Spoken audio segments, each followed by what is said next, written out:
Now, finally, I am deeply concerned that the bill could stimulate private interests in remediating coal tips as a guise for new coal extraction. Now, I agree with organisations like Coal Action Network that existing legislation is not robust enough to prevent this from happening, so this bill must be amended to prevent it. The Deputy First Minister has said that he can't envisage a scenario in which the extraction and burning of coal will arise from the result of the bill. Now, I'm afraid I don't share that feeling and that reassurance. I am fearful that this bill could encourage just this scenario, perhaps by landowners who have concerns about ongoing maintenance costs. We need to see the bill amended so that there is a guarantee that any coal extracted during remediation work cannot be sold where there is any possibility of that coal being combusted, because that would contribute to the very climate change which the bill acknowledges would increasingly threaten the stability risk of coal tips.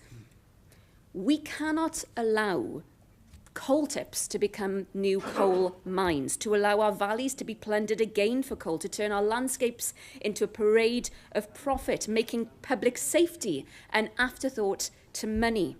These tips are scars on our mountains, covering the wounds of our yesterdays. We can't allow companies to cleave open those wounds again, to turn attempts at restoration into a mockery of mining. These tips must be cleared, and the expense must be met by Westminster. Private profit should not come anywhere near these operations. What an insult to our yesterdays that would be. What an insult to our town's tomorrows.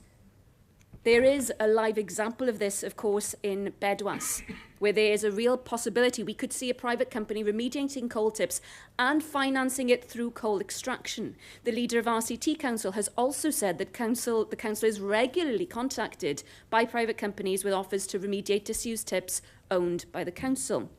I would ask the government again to reconsider, and I will finish on this point, Dirpa Lywydd, to reconsider including amendments on the face of the bill to prevent this from happening. It would be supported in that, not only by committee members, but also by civic society, by residents, and I will continue to pursue this point. Now is the opportunity to prevent this happening once and for all.